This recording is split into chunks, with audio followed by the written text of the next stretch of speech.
नमस्कार विद्यार्थी मित्रांनो, सरळ सेवा भरती 2024 गट क आणि गट ड अंतर्गत येणाऱ्या जे विभाग आहे, ज्या विभागांअंतर्गत 2024 ची ही सरळ सेवा भरती आहे, त्यामध्ये प्रामुख्याने बृहन्मुंबई महानगरपालिका यामध्ये कार्यकारी सहाय्यक 1846 पद, निरीक्षकासाठी 178 पद, समाज कल्याण विभागाअंतर्गत 219 पद, आदिवासी विकास विभाग 611 पद, जीएमसी कोल्हापूर 102 पद आणि राज्य महिला व बाल विकास विभाग 236 पद याशिवाय सुद्धा अनेक विभागांअंतर्गत सरळ सेवा भरतीच्या जाहिराती सलग सातत्याने येत आहेत आणि त्या दृष्टीने आपले विद्यार्थी मित्र अभ्यासाला लागलेले आहेत आणि या अभ्यासामध्ये त्यांना मार्गदर्शनपर म्हणून हे सेशन्स आपण आपले आकार फाउंडेशनच्या यूट्यूब प्लॅटफॉर्मवर या मुलांसाठी, या विद्यार्थ्यांसाठी, या उमेदवारांसाठी अरेंज केलेले आहेत। तर विद्यार्थी मित्रांनो, या सेशनसोबतच आकार फाउंडेशनकडून सरळ सेवा भरतीची विशेष बॅच, ज्यामध्ये मराठी व्याकरण असेल, इंग्लिश असेल, मॅथ्स आणि रिझनिंग असेल, त्याचबरोबर GK असेल, ठीक आहे। हे चारही विषय, या चारही विषयांमध्ये आपण जेव्हा बघतो सरळ सेवा भरतींमध्ये, तेव्हा प्रत्येकी 25 प्रश्न यामध्ये विचारलेले असतात। हे 25 प्रश्न प्रत्येकी 50 मार्कांसाठी असतात। एकूण 200 मार्कांसाठीचा हा पेपर असतो आणि त्यामध्ये आपल्याला 45% म्हणजेच 90 मार्क्सच्या वर मार्क्स घ्यायचे असतात, ठीक आहे। आता 200 पैकी 90 मार्क्स घेणं कंटिन्युअस रेग्युलर अभ्यास करणाऱ्या विद्यार्थ्यांसाठी अवघड नाही, पण रेग्युलर अभ्यास आपण जेव्हा करतो तेव्हा आपण बराच वेळा GS या विषयावर जास्त भर देतो आणि या विषयाचा जास्त अभ्यास करतो। पण सरळ सेवा भरतीमध्ये आपण जेव्हा कंपेअर करतो तेव्हा आपल्याला मराठी, इंग्लिश, मॅथ्स, रिझनिंग आणि GK या चारही विषयांचा सारखाच अभ्यास करावा लागतो। आता GS म्हटलं तर तुम्हाला पर्टिक्युलर दिलेलं असतं, पर्यावरण असेल, इतिहास असेल, भूगोल असेल, त्यानंतर राज्यघटना असेल, अर्थशास्त्र असेल, हे विषय पर्टिक्युलर आणि तो सिलेबस दिलेला असतो। पण GK म्हटलं तर तुम्हाला अनलिमिटेड या ठिकाणी काहीही विचारू शकतात। मग इतिहासामध्ये जर राज्यसेवा पेपर काढत असेल किंवा राज्यसेवा आयोग पेपर जर काढत असेल तर तुम्हाला पर्टिक्युलर सिलेबस दिलेला असतो, त्या सिलेबसवर तुम्हाला पेपर येतात, प्रश्न येतात। पण इकडे GK मध्ये तुम्हाला कुठल्या अभ्यासक्रमावर इतिहासाचा प्रश्न विचारला जाईल हे सांगता येत नाही, ठीक आहे। मध्ये आता तलाठी भरतीचे पेपर झाले, त्यामध्ये 3 प्रश्न मराठा साम्राज्यावर विचारलेले होते। ॲज कम्पेअर आपण राज्यसेवेला वगैरे राज्यसेवेचा जर विचार केला तर राज्यसेवेमध्ये एखादा प्रश्न मराठा साम्राज्यावर पडतो, ठीक आहे। मग सांगण्याचं तात्पर्य काय की तुम्हाला GKचा अभ्यास खूप जास्त वास्ट असा करावा लागतो। मग इतका मोठा अभ्यास आणि सरळ सेवा म्हटलं तर तुमच्याकडे नोटिफिकेशन आल्यापासून 3 महिने म्हणजे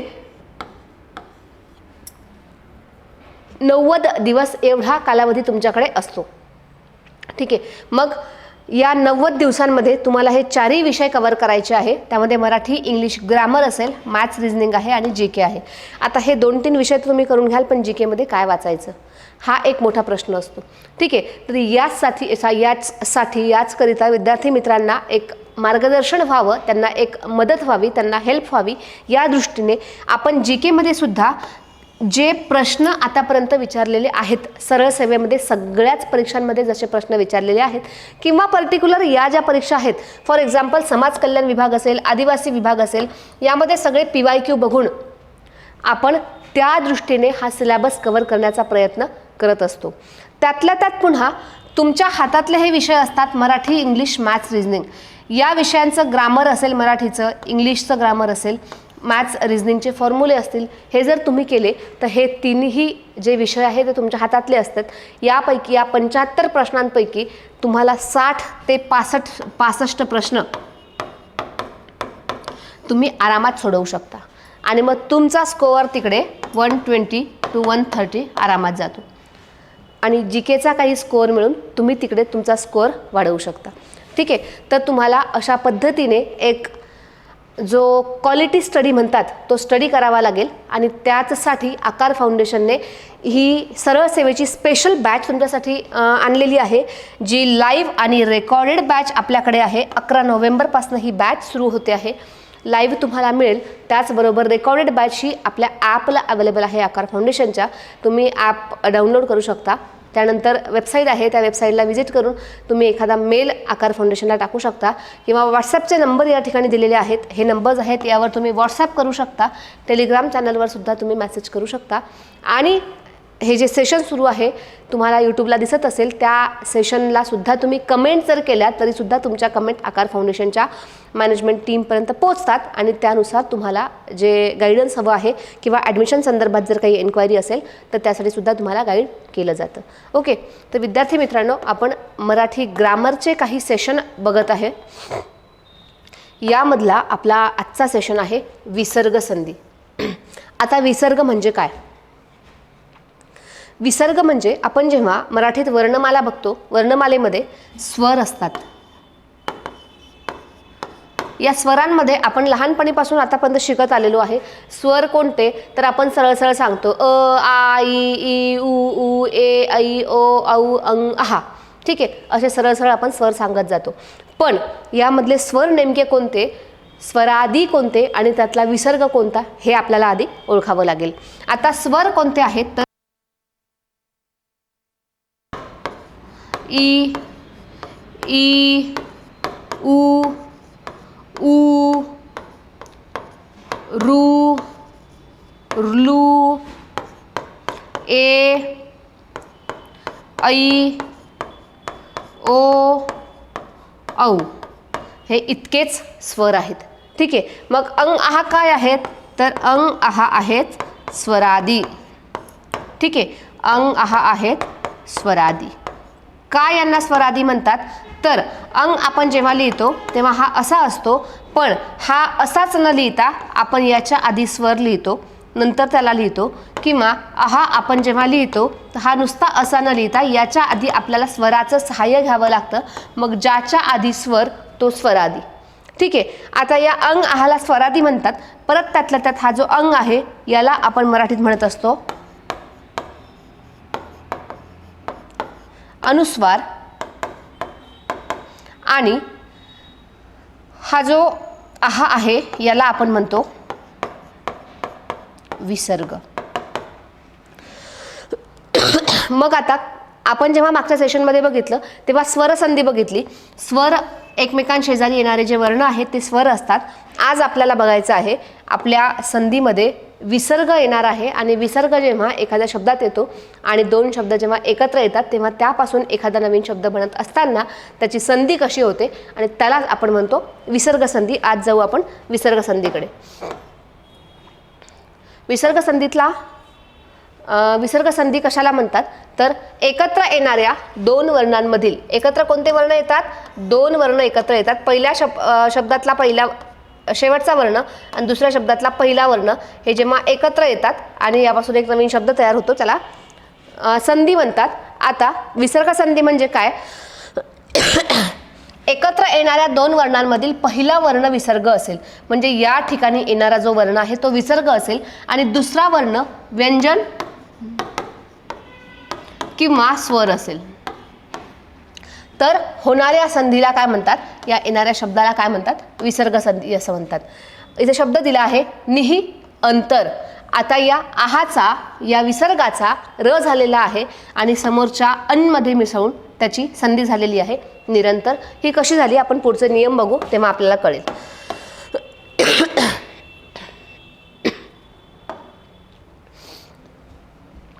विसर्ग संधीतला पहिला नियम आहे विसर्गाच्या मागे अ हा स्वर असून, विसर्गाच्या मागे अ हा स्वर असून पुढे मृदू व्यंजन आल्यास.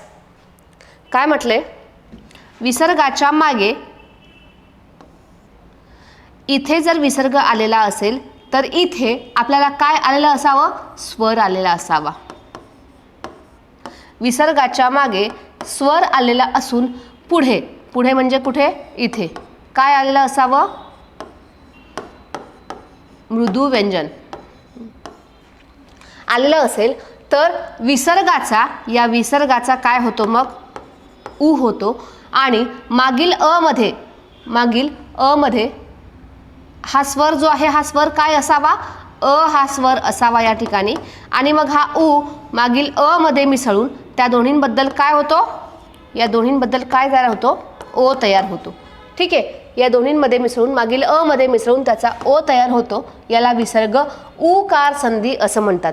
बघू आपण उदाहरण. यशः धन.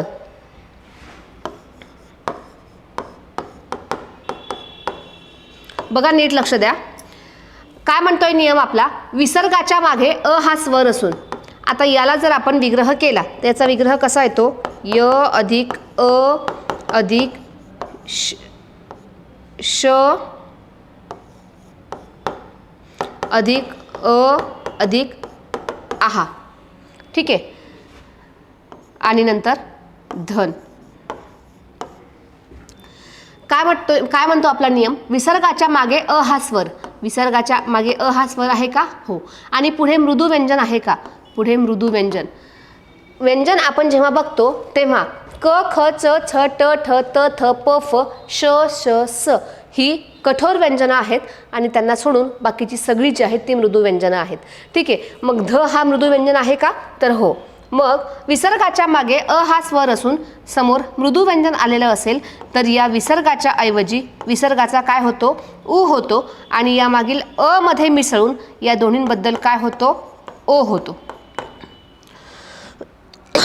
आता इथे हा जो शब्द होता य श आता इथे गेलेला आहे, या दोन्हींबद्दल ओ झालेला आहे, त्यामुळे या श मध्ये आपल्याला डायरेक्ट ओ मिसळावा लागेल आणि ध न जसाच्या तसा काय येईल यशोधन.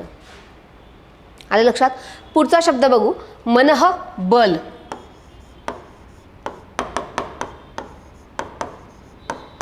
विसर्गाच्या मागे हा स्वर आहे का हो आहे.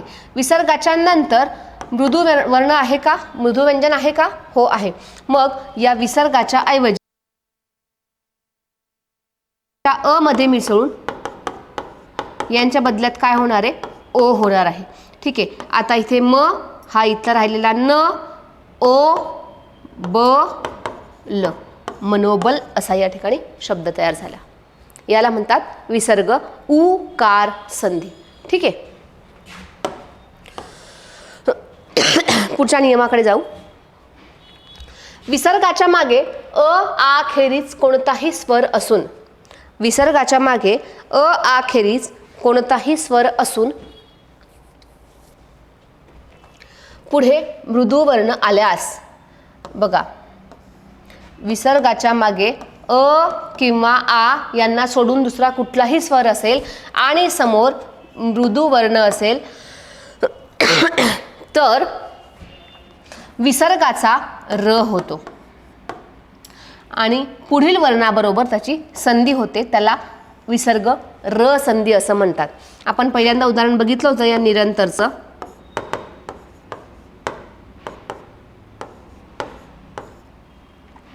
विसर्गाच्या मागे किंवा आ शिवाय कुठला स्वर आहे का हो आहे. कोणता स्वर आहे ई आहे. ठीक आहे, तर या विसर्गाच्या मागे आखेरीज कुठलाही स्वर असून पुढे जर मृदू व्यंजन आलं तर या विसर्गाचा काय होतो र होतो आणि पुढील या वर्णामध्ये मिसळून त्याची संधी होते. ठीक आहे, मग आता नी हा असाच्या असाच राहील. नी र अन काय होईल रन त र निरंतर. ध नु विद्या. विसर्गाच्या मागे आखेरीज कुठला स्वर आहे उ हा स्वर आहे. मग विसर्गाचा काय होणार आहे र होणार आहे आणि पुढील या वर्णामध्ये मिसळून त्याची संधी होणार आहे. ठीक आहे, आता ध नूर विद्या. द्या आपण असं किंवा असं दोन्ही प्रकारे लिहू शकतो. ठीक आहे, तिसऱ्या नियमाकडे जाऊ. विसर्गाच्या मागे ई किंवा उ असून पुढे क ख प फ हे वर्ण आले तर विसर्गाच्या मागे ई किंवा उ असून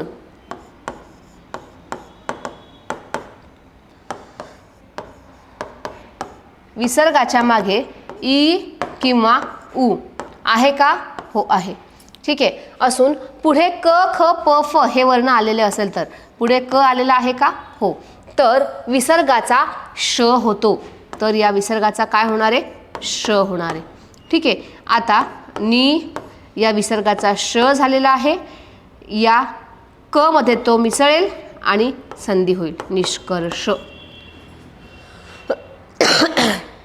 नी फळ, नी फळ. विसर्गाच्या मागे ई आलेला आहे. हो. मग नी विसर्गाचा होईल श, समोर येईल फ ळ, निष्फळ.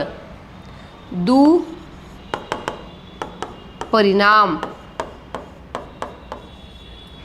विसर्गाच्या मागे उ आलेला आहे, त्यामुळे विसर्गाचा होईल श आणि समोरच्या व्यंजनामध्ये मिसळून त्याची होईल संधी. दुष्परिणाम, दुष्परिणाम. आलं लक्षात? काही प्रश्न असतील किंवा असे काही शब्द असतील तर तुम्ही कमेंट बॉक्समध्ये टाकत चला. आपण ते कमेंट बॉक्समधले जे आहे शब्द किंवा जे तुमचे प्रश्न आहेत ते तिथेच तुम्हाला उत्तर देण्याचा मी प्रयत्न करते. ठीक आहे. पुढचा प्रश्न आहे, विसर्गाच्या मागे अ हा स्वर असून पुढे क ख प फ ही कठोर व्यंजनं आलेली असेल तर विसर्गाच्या मागे अ हा स्वर,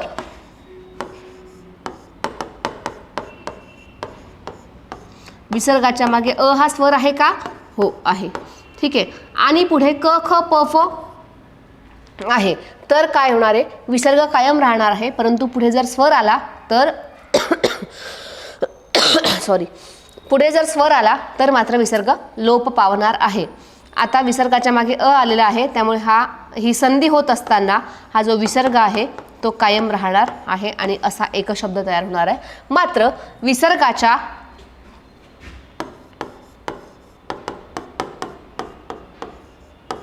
विसर्गाच्या मागे अ असून समोर जर स्वर आला तर मात्र विसर्ग लोप पावतो आणि पुढील वर्णामध्ये मिसळून संधी होते. अत एव. ठीक आहे.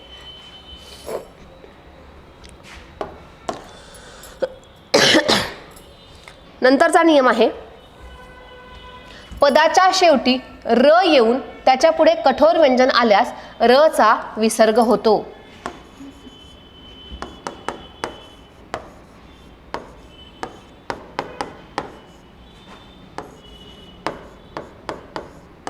पदाच्या शेवटी र जर आलेला असेल तर आणि त्यापुढे कठोर व्यंजन आलेलं असेल तर र चा, कठोर व्यंजन आहे र, येस, कठोर व्यंजन कोणकोणती आहेत? क ख च छ ट ठ त थ प फ आणि श श आणि स. मग र च्या समोर जर पदाच्या शेवटी जर र आला आणि समोर जर कठोर व्यंजन आलेलं असेल तर या र चा काय होतो? विसर्ग होतो. र चा काय होतो? विसर्ग होतो. चतुरसूत्री.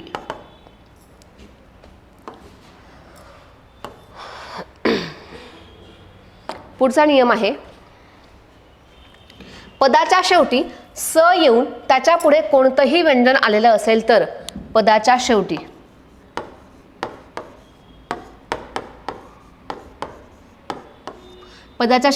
स आलेला असेल आणि पुढे कोणतंही व्यंजन आलेलं असेल तर स चा विसर्ग होतो. मनः पटल, मनः पटल. पुढचा नियम आहे, विसर्गाच्या ऐवजी येणाऱ्या र च्या मागे याच्या ऐवजी इथे र आलेला आहे, पुनर्जन्म. र च्या मागे अ, याच्या मागे अ हा स्वर आहे का? हो आहे. आणि पुढे मृदू व्यंजन आहे का? आहे. च छ हे कठोर आहे, ज झ हे काय आहे? मृदू व्यंजन आहे. आल्यास र तसाच राहतो आणि संधी होते. आता याची संधी होईल, र तसाच राहील, पु न संधी करत असताना हा अर्धा र आहे, हा ज ला जोडला जाईल, जन्म, पुनर्जन्म. आलं लक्षात?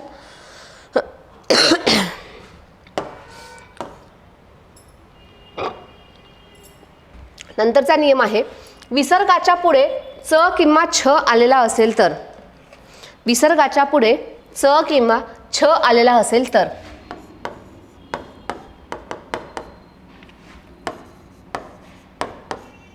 विसर्गाच्या पुढे च किंवा छ आलेला असेल तर विसर्गाचा श होतो,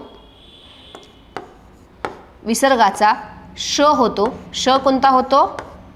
शाळेचा श होतो आणि पुढील वर्णाबरोबर मिळून संधी होते. ठीक आहे. पण विसर्गाच्या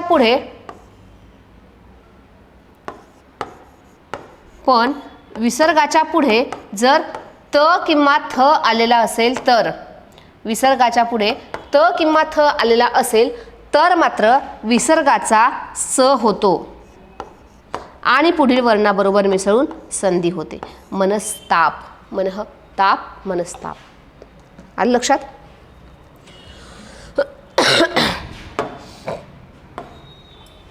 आणि विसर्ग संधीतला शेवटचा नियम आहे, विसर्गाच्या पुढे क्रू धातूची रूप आल्यास विसर्गाचा स होऊन संधी होते. विसर्गाच्या पुढे कार असेल, कर असेल, कुंभकार आहे, शेतकरी आहे. ठीक आहे. तर असं जेव्हा येतं, कार किंवा क्रू धातूची जेव्हा रूपं येतात तेव्हा विसर्गाचा स होतो आणि संधी होते. नमः कार. कार हे काय आहे? क्रू धातूचं रूप आहे. विसर्गाच्या पुढे आलेलं आहे का? हो. तर विसर्गाचा काय होईल? स होईल आणि पुढील वर्णाबरोबर संधी होईल. नमस्कार. तिरह कार. कार धातूचं रूप आलेलं आहे त्यामुळे तीर अर्धा स, इथे स ॲड झाला आणि कार, तिरस्कार. आलं लक्षात? ही आहे विसर्ग संधी. पुढे पाहू मराठीतल्या काही विशेष संधी. यामध्ये पहिला प्रकार आहे पूर्वरूप संधी. पूर्व म्हणजे काय? आधीचं. रूप म्हणजे काय? दिसणारं त्याचं जे रूप आहे, ते जे दिसत आहे ते. आता पूर्वरूप संधी म्हणजे काय? की पूर्वीचं रूप आहे किंवा पूर्वीचा जो वर्ण आहे तो कायम राहतो. कोणता पूर्वीचा वर्ण? तर कधी कधी शब्दांची संधी होत असताना एकत्र येणाऱ्या दोन स्वरांपैकी पहिला स्वर कायम राहतो व दुसरा स्वर लोप पावतो.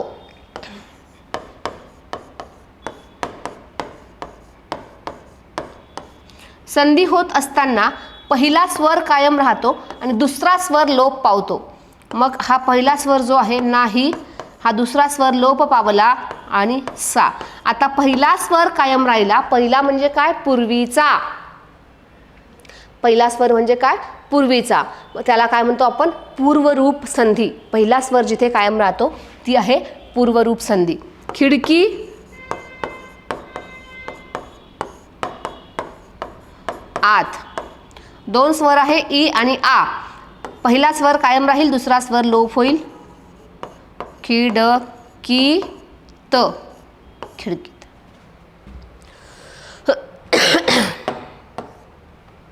पुढची संधी आहे पररूप संधी. आता जसं पूर्वरूप संधीमध्ये पहिला स्वर कायम राहतो, दुसरा स्वर लोप पावतो, इथे पहिला स्वर लोप पावतो, दुसरा स्वर कायम राहतो. काही मराठीतील शब्दांची संधी होत असताना एकत्र येणाऱ्या दोन स्वरांपैकी पहिला स्वराचा लोप होतो आणि दुसरा स्वर कायम राहतो. याला पररूप संधी असं म्हणतात. हात, ऊन. आता इथे हा जो अ आहे तो लोप होईल. हा त, हा अर्धा त राहिला आहे. उ न, हातून. या अचा काय होईल? लोप होईल. एक, एक. इथला हा जो अ आहे याचा लोप होईल. ए, इथला ए याच्यात ॲड होईल. एक एक, एक एक. ठीक आहे. जेव्हा दोन स्वर एकमेकांच्या शेजारी येतात तेव्हा पहिला स्वर कायम राहतो, त्याला आपण पूर्वरूप संधी म्हणतो. आणि जेव्हा दुसरा स्वर कायम राहतो, पहिला स्वर लोप होतो, तेव्हा त्याला आपण पररूप संधी असं म्हणत असतो.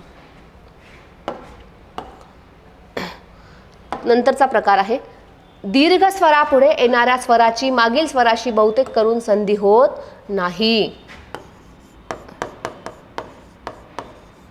दीर्घ स्वरापुढे येणाऱ्या स्वराची बहुतेक करून मागील स्वरासोबत संधी होत नाही. मग संधी जेव्हा होत नाही तेव्हा आपल्याला त्याला फक्त जवळजवळ लिहावं लागतं, त्यांना एकत्र करता येत नाही. ठीक आहे.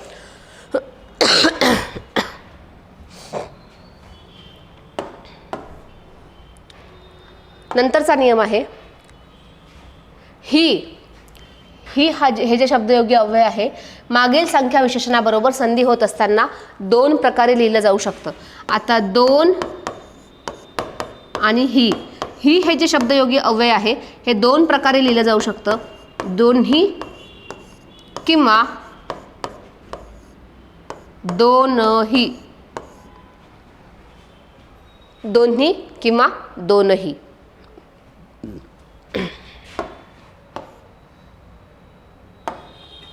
अनुसार, अनुरूप या शब्दांबरोबर संधी होत असताना मागील शब्दाचे सामान्य रूप होते.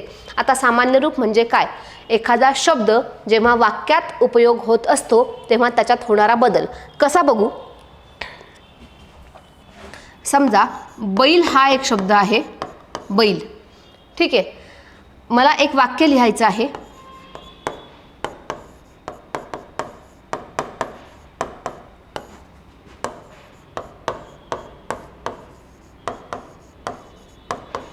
बैलाला चारा घातला. आता बैलाला हा जो ला आहे इथे, हा जो ला आलेला आहे हे विभक्तीचं प्रत्यय आहे.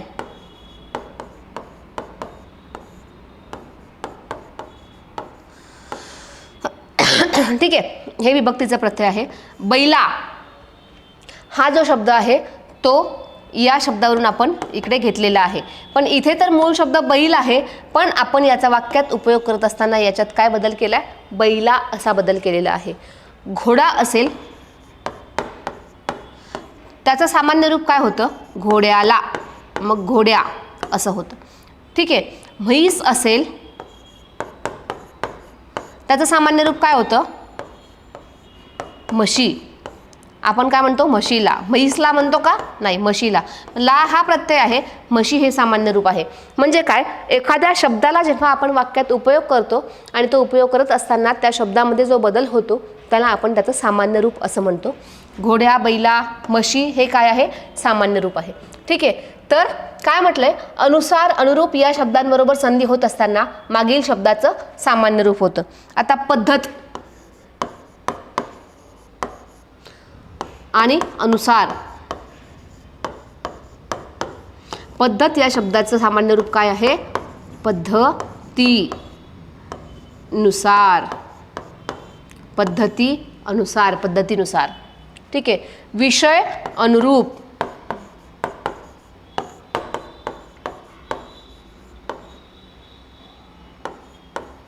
विषय अनुरूप काय होईल? विषया नुरूप. विषयानुरूप. ठीक आहे. आणि मराठीतील काही इतर संधी यामध्ये गेली,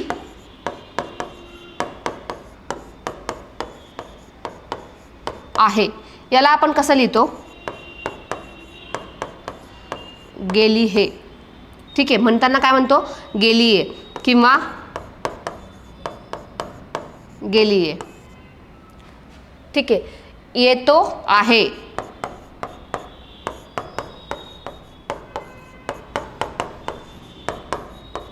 येतोय किंवा येतो हे. ठीक आहे. आपण जेव्हा बोलत असतो तेव्हा शब्द एकमेकांशेजारी ठेवत असताना काही शब्द त्यामधले गाळले जातात, त्यामुळे अशा प्रकारची संधी या ठिकाणी होत असते. तर विद्यार्थी मित्रांनो, अशा प्रकारे आपण विसर्ग संधी, आधी आपण स्वरसंधी बघितली, त्यानंतर व्यंजन संधी आणि विसर्ग संधी हा टॉपिकसुद्धा आपण क्लिअर केलेला आहे. ग्रामरमध्ये मराठी व्याकरण जेव्हा आपण अभ्यास करतो पेपर आपण जेव्हा सरळ सेवेचे बघतो तर सरळ सेवेचे जे पेपर आहेत, फॉर एक्झाम्पल तलाठी भरतीचा आता बरीच चर्चा होती, त्यामुळे आपण तलाठी भरतीचं सारखं उदाहरण घेत असतो. तलाठी भरतीचा जेव्हा पेपर बघितला तेव्हा जर दिवसातनं 4 शिफ्ट असतील, ठीक आहे, दिवसातल्या ज्या 4 शिफ्ट आहेत त्या 4 शिफ्टमध्ये पहिल्या पेपरमध्ये समास आणि प्रयोग याच्यावर प्रश्न विचारतील. दुसऱ्या शिफ्टमध्ये शब्दांच्या जातीवरच प्रश्न विचारतील सगळे. तिसऱ्या शिफ्टमध्ये संधीवर प्रश्न विचारतील, वाक्य पृथक्करणावर प्रश्न विचारतील. चौथ्या शिफ्टमध्ये अलंकार विचारतील, रस विचारतील किंवा अजून काही विचारतील, काळ विचारतील, त्यानंतर लिंग विचारतील, वचन विचारतील. ठीक आहे. तर सांगण्याचं तात्पर्य काय आहे की एखाद्या शिफ्टमध्ये, एखाद्या पेपरमध्ये तुम्ही बघितलं असेल की फक्त प्रयोग आणि समासावर प्रश्न विचारला आहे, एखाद्या पेपरमध्ये तुम्ही बघितलं असेल की फक्त शब्दांच्या जातीवर प्रश्न विचारला आहे, एखाद्या शिफ्टमध्ये बघितलं असेल की फक्त संधीवर प्रश्न विचारलेले आहेत आणि बाकीचे प्रश्न सगळे म्हणी आहे, वाक्प्रचार आहे, शब्दार्थ आहे, पुस्तक आणि त्यांचे लेखक आहे, वाक्प्रचार आहे, त्याचबरोबर शब्द विरुद्धार्थी शब्द आहे, समानार्थी शब्द आहे, अलंकारिक शब्द आहे, या सगळ्यांवर प्रश्न विचारलेले असतात.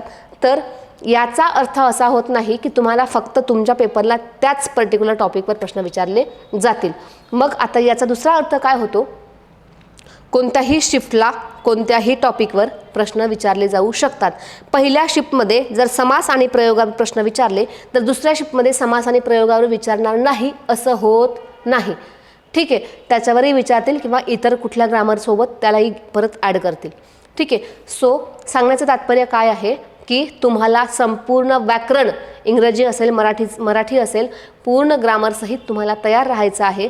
ग्रामरचा सगळा पोर्शन तुम्हाला शब्दार्थांसहित, शब्दसंग्रहासहित तुम्हाला क्लिअर करायचा आहे.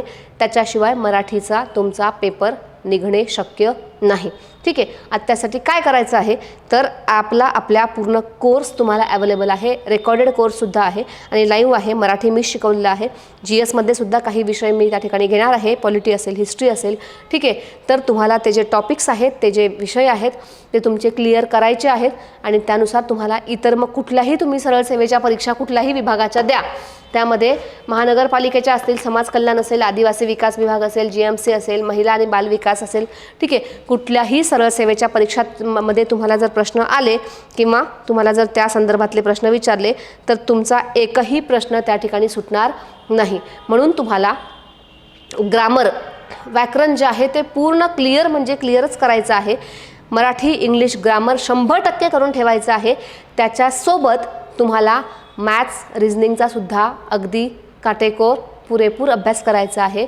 सोबतच तुम्हाला GKचा सुद्धा, आता GKचं मी तुम्हाला मगाशी सांगितलं की आपल्याला GKमध्ये काय विचारणार आहेत, तर GKमध्ये तुम्हाला काय विचारतील हे सांगता येत नाही, पण तरी आपण सगळे पेपर जे आहेत, जे PYQs आहेत, त्याचा सगळ्यांचा अभ्यास करून तुम्हाला नेमकं काय हवं आहे, परीक्षेमध्ये नेमकं काय द्यावं लागणार आहे त्याचा विचार करून आपण GKचा सुद्धा एक शॉर्ट सिलेबस जो सरळ सेवांमध्ये कामी येणार आहे, उपयोगात येणार आहे, असा सिलेबस आपण त्या ठिकाणी तुमच्यासाठी ॲपला अवेलेबल ठेवलेला आहे. तर ती बॅच 11 नोव्हेंबरपासून सुरू होते आहे. लाईव्ह बॅचसुद्धा आहे आपल्याकडे आणि रेकॉर्डेड बॅचसुद्धा आहे. तुम्हाला ज्या बॅचला ॲडमिशन घ्यायची असेल त्या संदर्भात तुम्ही इकडे स्क्रीनवर नंबर दिले आहेत, तुमच्या स्क्रीनवर सुद्धा नंबर दिलेले आहेत, व्हॉट्सॲपचे लिंक दिलेले आहे, त्यावर सुद्धा तुम्ही क्लिक करून एन्क्वायरी करू शकता किंवा तुमच्याकडे टेलिग्राम चॅनलचं लिंक आहे, टेलिग्राम आहे. त्यानंतर तुम्ही यूट्यूबला सुद्धा कमेंट करू शकता एखाद्या व्हिडिओला, जे रेग्युलर व्हिडिओ चालू आहेत सरळ सेवा भरतीचे त्याच्यावर. ठीक आहे. नंतर व्हॉट्सॲपला मेसेज करू शकता, एखादा ईमेल करू शकता, वेबसाईटला सुद्धा व्हिजिट करू शकता. ओके, चला, थँक्यू.